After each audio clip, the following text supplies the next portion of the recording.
नमस्ते और स्वागत है आपका सोशल साइंस टुडे में। आज मैं आपको ऐसी ट्रिक बताऊंगा जो यूपीएससी एस्पिरेंट्स भी इस्तेमाल करते हैं। हाँ। और ये ट्रिक वाकई बहुत कारगर है। बिल्कुल।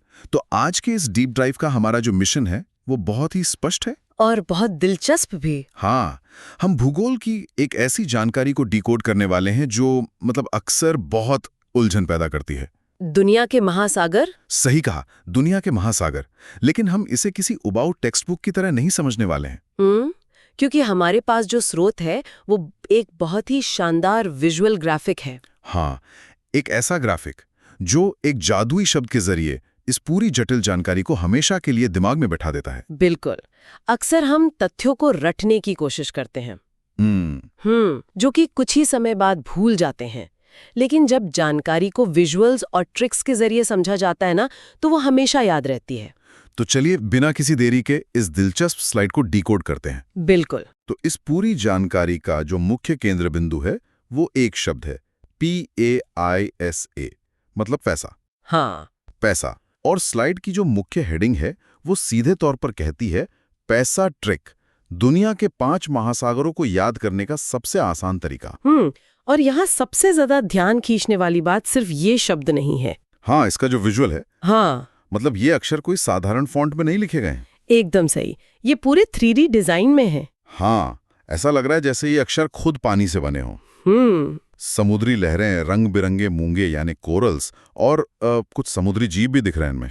ये एक बहुत ही सोचा समझा डिजाइन है। अच्छा। हाँ, जब हम किसी विषय के बारे में पढ़ते हैं और साथ ही उससे जुड़े दृश्य देखते हैं तो दिमाग में एक न्यूरल कनेक्शन बनता है। जानकारी जल्दी रजिस्टर होती है। बिल्कुल। सूखे अक्षरों को देखने के बजाय जब अक्षर खुद महासागर का रूप ले लेते हैं तो समझने की क्षमता बढ़ जाती है। ये तो बहुत कमाल का तरीका है। तो चलिए इस PAISA शब्द को थोड़ा खोलते हैं। सबसे पहला अक्षर है P यानी प्रशांत महासागर। हाँ, पैसिफिक ओशन।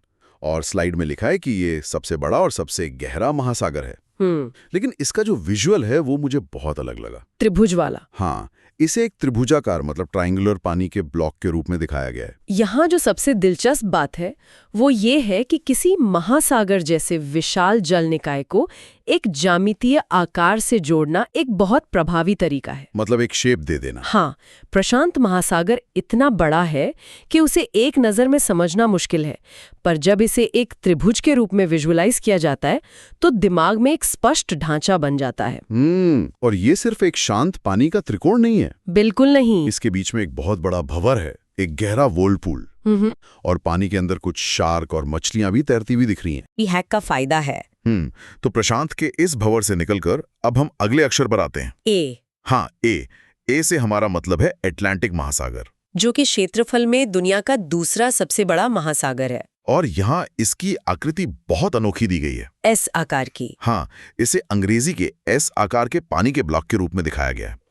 और स्लाइड के निचले हिस्से में भी अगर हम देखें, जहाँ विशिष्ट आकृतियां और वैज्ञानिक तथ्य लिखे हैं, हाँ, वहाँ भी एक बड़ा सा 3D एस अक्षर अलग से दिखाया गया है, जो पूरी तरह पानी से बना है। ये एस आकार असल में एक बहुत बड़ा भौगोलिक सुराग है। सुराग? वो कैसे? अगर आप दुनिया के नक्शे को ध्यान से देखें तो यूरोप, अफ्रीका और दोनों अमेरिकी महाद्वीपों के बीच जो तट रेखाएं बनती हैं वे प्राकृतिक रूप से एक विशाल एस ही बनाती हैं। अरे हाँ, ये तो मैंने कभी सोचा ही नहीं। यही कारण है कि इसे एस के रूप में याद रखना सबसे वैज्ञानिक तरीका है। बहुत खूब। अब आगे बढ़ते हैं अक्षर आई की तरफ। आई यानी हिंद महासागर, इंडियन ओशन। सही। और ये दुनिया का तीसरा सबसे बड़ा महासागर है। स्लाइड के अनुसार इसके पानी का आकार अंग्रेजी के एम अक्षर जैसा है। और ये भी एक बेहतरीन मेमोरी हैक है। एम आकार वाला। हाँ, बड़े महासागरों को एस और एम जैसे अंग्रेजी के अक्षरों के आकार से जोड़ना रटने की प्रवृत्ति को खत्म करता है। अगर हम भारत के नक्शे के नीचे का हिस्सा देखें तो वो एम जैसा दिखता है। बिल्कुल। भारतीय उपमहाद्वीप और उसके आसपास का जो क्षेत्र है वो ऊपर से एम का आकार बनाता है। ये तो बहुत ही तार्किक है। हाँ, इससे भौगोलिक आकृतियों को याद रखना बहुत आसान हो जाता है। तो पी, ए और आई, ये 3 तो हो गए। हाँ। अब आते हैं आखिरी 2 अक्षरों पर, एस और ए। हाँ, एस से है दक्षिणी महासागर, सदर्न ओशन। तथ्य बताते हैं कि ये चौथा सबसे बड़ा महासागर है, बिल्कुल। लेकिन इसका विजुअल बाकी सबसे थोड़ा अलग है। हाँ, ये एक गोल आकार में है। एक गोल बर्फ और पानी का टुकड़ा, और इसके बिल्कुल बीच में अंटार्कटिका की जमीन है। और स्रोत में स्पष्ट लिखा है कि यह अंटार्कटिका के चारों ओर स्थित है। मतलब जमीन बीच में और पानी उसके चारों तरफ एक रिंग की तरह। यही इसकी सबसे बड़ी खासियत है। बाकी महासागर जमीन से घिरे होते हैं, लेकिन ये खुद एक महाद्वीप को घेरे हुए है। बहुत दिलचस्प। और अब हमारा अंतिम अक्षर है ए, यानी आर्कटिक महासागर। हाँ, आर्कटिक।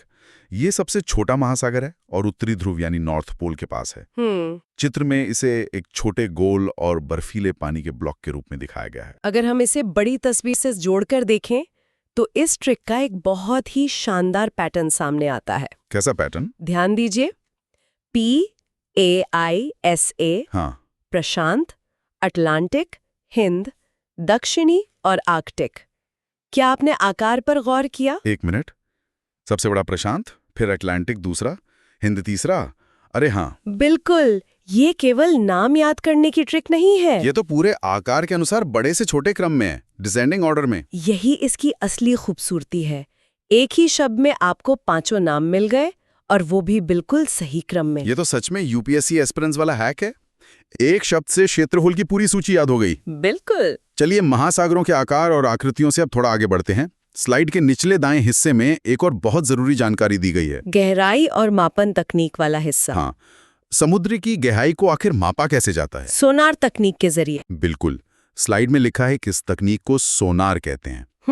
और इसे समझाने के लिए जो चित्र है वो बहुत ही सजीव है। हाँ, उसमें एक बड़ा जहाज दिखाया गया है। एक जहाज है और उससे कुछ सफेद रंग की लहरदार रेखाएं निकल रही हैं, जो असल में ध्वनि तरंगे हैं, साउंड वेव्स। हाँ, और वे सीधे समुद्र के गहरे तल की तरफ यानी सी बेड की तरफ जा रही हैं। और फिर वहां से टकराकर वापस लौट रही हैं। चित्र में सी बेड बिल्कुल समतल नहीं है, वो थोड़ा उबड़ खाबड़ और पहाड़ी जैसा है। यही इस तकनीक की ताकत है। सोनार ने इंसान को समुद्र में जाए बिना ही उसकी असीमित गहराई को नापने की ताकत दी है। क्योंकि इतने नीचे जाना तो शायद इंसान के लिए मुमकिन ही नहीं है। बिल्कुल। वहां दबाव इतना ज्यादा होता है कि कोई भी आम पनडुब्बी टिक नहीं सकती। इसलिए हम आवाज का इस्तेमाल करते हैं। आवाज नीचे जाती है, टकराती है, और वापस आने में जो समय लगता है उससे गहराई का पता चलता है। एकदम सही। और इस मापन तकनीक के साथ स्लाइड में एक और छोटा सा लेकिन बहुत रोचक तथ्य है। फैदम के बारे में? हाँ, एक छोटे से मापने वाले स्केल या रूलर का आइकन बनाएं। और लिखा है 1 फैदम बराबर 6 फीट। ये एक बहुत ही पारंपरिक और महत्वपूर्ण इकाई है। 1 फैदम बराबर 6 फीट, मतलब गहराई नापने के लिए इसका इस्तेमाल होता है। जी।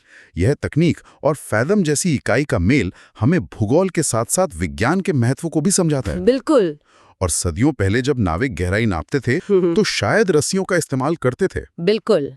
और एक औसत इंसान के दोनों हाथ फैलाने पर जो लंबाई होती है वो लगभग 6 फीट ही होती है। वहीं से यह इकाई आई है। क्या बात है!